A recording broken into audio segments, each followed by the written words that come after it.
ദൈവത്തെ ദർശിച്ചവരാണ് വിശുദ്ധർ.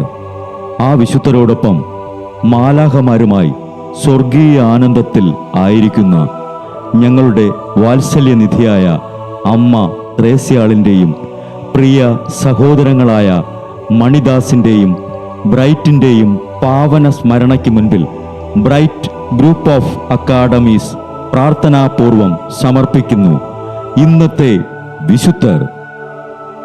അവതരണം അനിൽ കുഴിഞ്ഞകാല. ആശയം മുത്തയ്യൻ ആൻഡ് സെലിൻ പ്രിയ. സംവിധാനം സ്റ്റെനി ആൻഡ് സ്റ്റെനിച്ച്. ഇന്നേ ദിവസം തിരുസഭ മാതൃകയായി നൽകിയ വിശുദ്ധരെ അനുകരിച്ച് പ്രാർത്ഥനയോടെ ആ പാത പിന്തുടരുന്ന നിങ്ങൾക്കേവർക്കും കർത്താവിൻ്റെ തിരുമുഖം ദർശിക്കാൻ കഴിയട്ടെ എന്ന പ്രാർത്ഥനയോടെ ഞാൻ നിങ്ങളുടെ സ്വന്തം ജസ്റ്റിൻ. ഇന്ന് ജൂൺ 26 വിശുദ്ധ യോഹന്നാനും വിശുദ്ധ പൗലോസിൻ്റെയും തിരുനാൾ. മതത്യാഗിയായ ജൂലിയൻ ചക്രവർത്തിയുടെ സൈന്യത്തിലെ 2 ഉദ്യോഗസ്ഥരാണ് രക്തസാക്ഷികളായ യോഹന്നാനും പൗലോസും.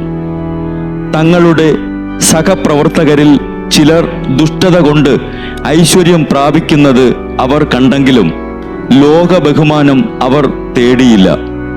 അവരുടെ മാതൃക ഇവരെ സ്പർശിച്ചതുമില്ല.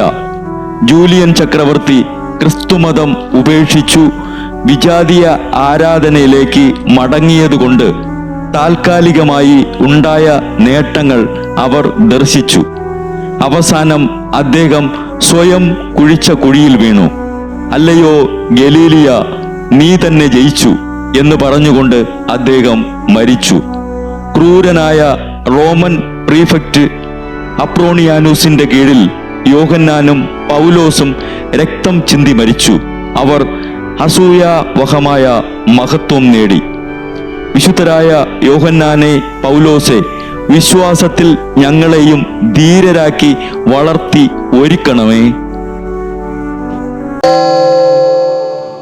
ബ്രൈറ്റ് കുടുംബത്തിൽ നിന്നും കർത്താവ് തൻ്റെ മുന്തിരിത്തോപ്പിലേക്ക് വിളിച്ച് പൗരോഹിത്യം നൽകി അനുഗ്രഹിച്ച റവറൻ ഫാദർ ബിൽ ബ്രൈറ്റും സന്യാസത്തിലേക്ക് വിളിച്ച് അനുഗ്രഹിച്ച് മണവാട്ടിയാക്കിയ സിസ്റ്റർ മരിയ ജോസും വിശുദ്ധരെ അനുകരിച്ച് ഇവിടെ ഈ ഭൂമിയിൽ ആത്മാക്കളെ നേടാനായി ഇരുൾ വീണ താഴ്വരയിലൂടെ നടക്കുമ്പോഴും പൈശാചിക ശക്തികൾ വിടാതെ പിന്തുടർന്ന് പീഡിപ്പിക്കുമ്പോഴും മരണം നിഴലായി കൂടെ നടക്കുമ്പോഴും ദിവ്യകാരുണ്യം എപ്പോഴും ആത്മാവിന് കരുത്തേകും പോലെ തിരുവചനമെന്നും പാതയിൽ വിളക്കായി ജ്വലിച്ച് ആ ജ്വാലയിൽ അനേകായിരം ആത്മാക്കളെ നേടിയെടുക്കാൻ സകല വിശുദ്ധരെ, മാലാഖമാരെ, ഇവർക്കു വേണ്ടി എപ്പോഴും കർത്താവിനോട് മാധ്യസ്ഥം വഹിച്ച് പ്രാർത്ഥിക്കണമേ.